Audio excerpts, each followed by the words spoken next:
following the debate with Kamala Harris and Donald Trump that was on last night, or tonight if you're in the UK, and it doesn't matter. The important thing is, people have been saying that Donald Trump is using hypnosis techniques, and I've actually been writing about this since 2016.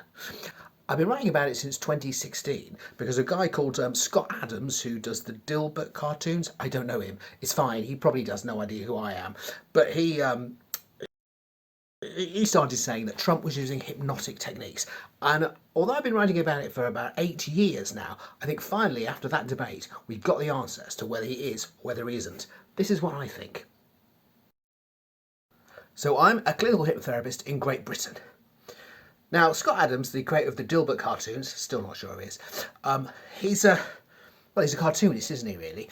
And he started this rumour that Trump was using hypnosis on his supporters. So what can we see that Trump does that's like hypnosis? Well, one thing that Trump does is repetition. So if someone's trying to get you to quit smoking, they'll probably talk about the fact that you can be a non-smoker and how great it feels to be a non-smoker and the feeling of being a non-smoker. Trump does that, but his repetition's a little bit different. It'll be something like, Hannibal Lecter, something to do with Hannibal Lecter, great guy. And then he'll just say that every single time that he does a rally. So that's not really repetition, that's just repeating yourself because you've only got some hits and you have to do those hits. So that's not hypnosis. Building rapport. So building rapport is just being able to engage with people. Now, Trump's pretty good at engaging with his supporters, but that's because they are there to see him and they're already on his side. It's a bit like if you bought tickets to Oasis, you're probably going to go along and have a nice time at the concert because you bought tickets, you've got an expectation and you want to do it. But how good is he with people that aren't his supporters? Well, I think we saw that with Kamala Harris last night, didn't we? Because Trump just took every single thing. It was like she had a fishing rod and she was throwing out a bit of bait and hooking him in. And he was talking about all the madness of eating cats and dogs, which is something that there's literally no evidence for. So rather than building rapport, he tries to be this tough guy. But that's the opposite of hypnosis. If you're working with someone or if you're trying to help somebody, then you want them to be on your side. Trump kind of is only ever on his side, isn't he? So yeah, that's a no for hypnosis as well. One thing he does do that is a bit like a hypnosis idea, although he's not using it in quite the same way, is he uses the use of imagery, vivid imagery. Unfortunately, most of his vivid imagery is stuff that's kind of made up and isn't really happening. And it's also very negative. So if we were doing hypnosis and we were trying to make you feel better, we'd talk about good things, imagining how great you can feel inside and how wonderful those feelings are and how they could spread through your body and you could feel a real feeling of happiness.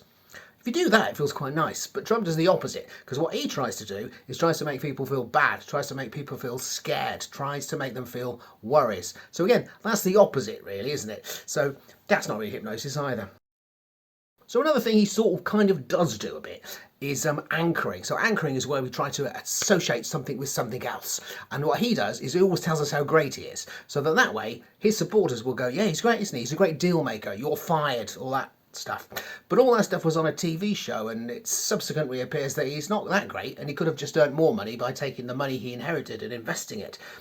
But he has done a good job on his supporters. Now the problem is, are they paying any attention to the actual facts? Or again, are they, sometimes, let's put it this way, sometimes you see his supporters and they don't actually listen to any of the actual facts. So what he is good at doing is playing to his audience. But even that, as he's got older, as he's become more old and senile, shall we say, a bit like somebody else who may have dropped out, he's not so good at that now, is he? You see the audience streaming out, so he's not able to hold their attention. And if you're doing hypnosis on someone, the one thing you do want to be able to do is hold their attention. Storytelling. So storytelling is a really good thing, and there was a guy called Milton Erickson who was a famous hypnotist back in the olden days, and he would tell stories, and when we tell stories they're a really good way to connect with people. And what Trump kind of does is he does do this, but again he has very limited things. It's a bit like he's a comedian who's got like a 20-minute set that he's quite good at that set, but he doesn't ever add anything to it, but then he drags that set out to be an hour and a half, 2 hours at his rallies, and then it loses all of its punch. As time's gone on, we've seen more and more of this.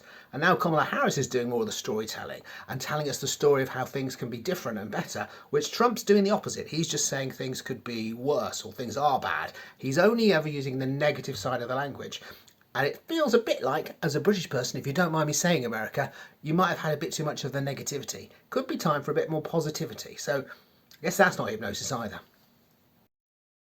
So the reality is that although for 8 years people have talked about it, the truth is he would be a terrible hypnotist, Trump. He doesn't listen to anybody else. All he ever does is talk about himself. That's the kind of opposite of somebody who can actually control, not your mind, but just control you paying attention. And he's lost the ability to do that. Some of that, I think, possibly quite likely through age.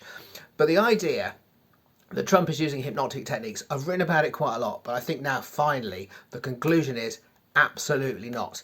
We'll see what happens, because his supporters support him and Kamala's supporters support her, and America does seem quite a divided place. Again, if you don't mind me saying so, that's how it looks from a British person's point of view. But let's see what happens. But the question that I asked is Trump using hypnosis? And the answer I would say is no. Thanks for watching this far. I guess at least I've managed to engage you for this bit, even if you maybe just fast forwarded, I don't know, just to get to the end. You can like and subscribe if you want to, and there's loads more videos, including my dog doing hypnosis. Yeah, that's right, my dog's better at it than Trump.